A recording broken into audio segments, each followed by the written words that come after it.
M1 killers are dead. They just are. Gen regression perks, unless you're playing an S tier killer, they're dead. They are, man. I can't believe no one is talking about this. No one really seems to care. I mean, they did back when the update was first released, such as the palette density update and the Swift handholding update, otherwise known as the quality of life update. Yeah, okay. After the Stranger Things Chapter 2 update, every single game I try to use Dead Man's Switch, Grim Embrace, Pain Resonance, not those three all together, but swap Dead Man's Switch. I don't have to explain myself. You know what I'm talking about. Every time I try to use those combos, they literally do not work. Especially as a stealth killer. You just don't have enough time to consistently, reliably use those stacks, use those tokens. In 30 seconds, Dead Man's Switch used to be 50. 30 seconds? 30 seconds is nothing. Not when survivors can get gens done in 17 seconds. Less than that. Stakeout, hyperfocus, built to last, toolbox, brand new part. I mean, this is embarrassing. It really is. Think of it from a new player's perspective. DVD's on sale. Let's say you buy the game for, I don't know, $5, right? And then let's say, oh, you see Ghostface is in the game. That's pretty cool. I like Ghostface. You buy Ghostface. You get into your first game, no perks, maybe some add-ons. Maybe you're running one of Ghostface's unique perks. You get slammed. I mean, we're talking fist in the booty all the way up to the maximum. And what do you do after that? You probably uninstall the game, request a refund, and call it a day. I mean, it's just a joke at this point. And I've made videos about the same topic before, and they've all done really well. But I feel like I'm just kind of shouting in the void here. No one cares. Everyone's pretending like this problem doesn't exist, but a great example is the Chandler Riggs stream when they're presented with outsiders who are like, oh, Ghostface, that's cool. Oh, Michael Myers, that's awesome. And everyone just kind of goes silent because they realize they're some of the worst killers in the game. But no one wants to admit it. Everyone will acknowledge they're bad, but they'll never actually talk about why they're bad to begin with. This idea that the devs are just going to keep releasing new perks that give gen speed bonuses. What is wrong with behavior? Do they literally just have their fingers in their ears and they're going la la la la la? Like, what? I feel like I'm going insane. And that's another thing too. I made a video long time ago, probably over half a year ago now, talking about Swifts and how they're destroying the game. And some people disagreed. Back then, you kind of could make an argument that it wasn't Swifts, but now, even on stream, I was playing Dead by Daylight. I was playing a Hex build with Myers. The difference between a full random team and a Swift is night and day. It feels like two entirely different games. To the point where I was legitimately shocked.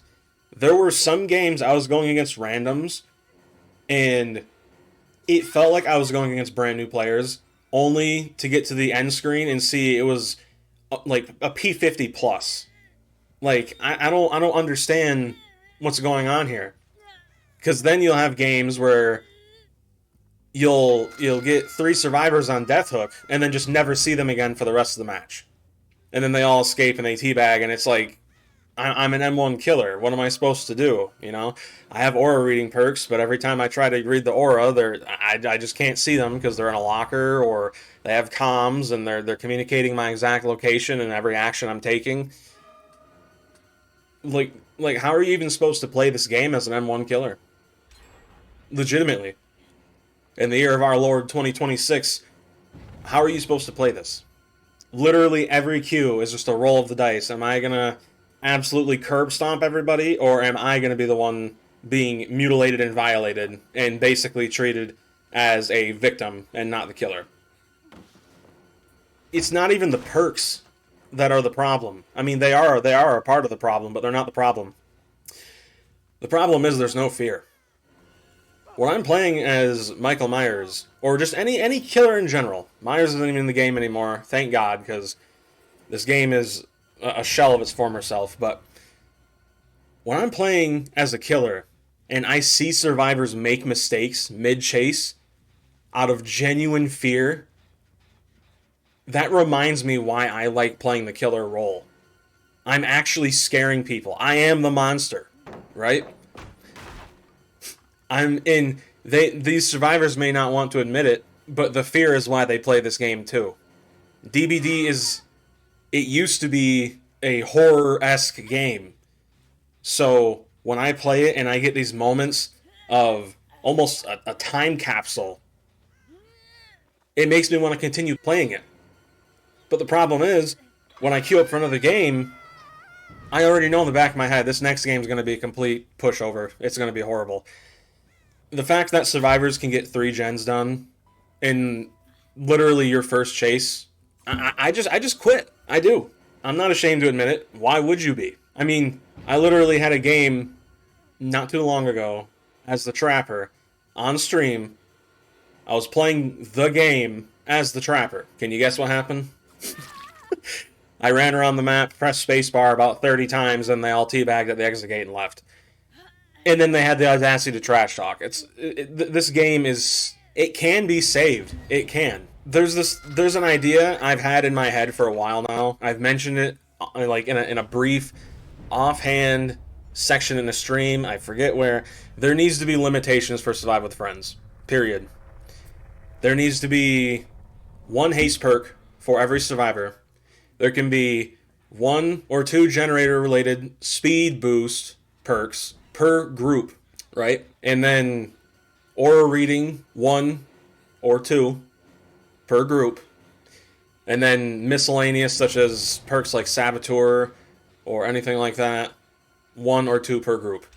The fact that you can have 4 people in one group running stakeout, hyperfocus, brand new parts, toolboxes, this is ridiculous. It really is. You see content creators starting a game of DBD and ending it in less than 5 minutes. 5 minutes. I made a video about killer anxiety.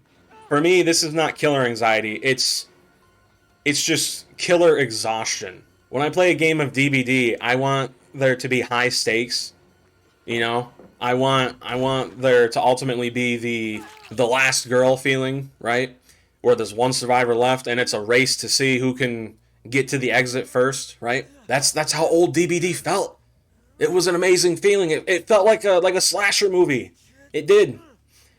Nowadays, you'd be lucky to even get 1 kill on certain maps with certain killers, really. And I haven't even mentioned the death threats yet. That's I don't know, man. I don't know. This game has me feeling extremely bipolar when it comes to engaging with it in general. There are moments I managed to grab a taste of the old DBD maybe around 2018, 2019, and then there are parts where I get a taste of the new DBD and it's just... It's a failure. It is. But in the end, hey, I'm just one guy. Let me know what you guys think down below in the comments. I don't know, man. You can still have fun in Dead by Daylight, but the matchmaking is so bipolar, in my opinion. You get games where survivors they're not even goofing around. They're just ignorant, right? Ignorant does not mean stupid. It means not knowing, right? And I pity these survivors because they legitimately haven't experienced the worst parts of this game yet. The worst parts of the community, aka Swifts. Not all, but some, many. I don't know. Sometimes I wish I could just kind of reach through the screen and yell, "Get out of here while you still can." That's really what it feels like. And back in 2023, before the pallet density update, before the Swift hand-holding update with all the stupid elusive and stuff when it was first implemented, before the generator blocking permanently after, quote, tunneling a survivor, I would play Dead by Daylight for hours a day. I would play it for 4, maybe 5 hours a day. Now I can barely handle 2 hours of it every other day. To be completely honest, I've thought about just stop playing it entirely. Stopping playing it entirely. I've thought about that. I've been playing games like, Black Ops Zombies, Escape from Tarkov, and I'm gonna start playing the Outlast Trials again here soon. But it's just like, why would anyone in their right mind, knowing this game's community, knowing the state it's in, why would they continue to play it? I don't know, man. Maybe I'm just some kind of schizo. Who knows, man? Maybe I'm seeing things. Maybe everything's actually fine and the game's in the best state it's ever been. Who knows? Let me know what you guys think down in the comments below. If you liked the video, feel free to drop a like and subscribe. It would be very much appreciated.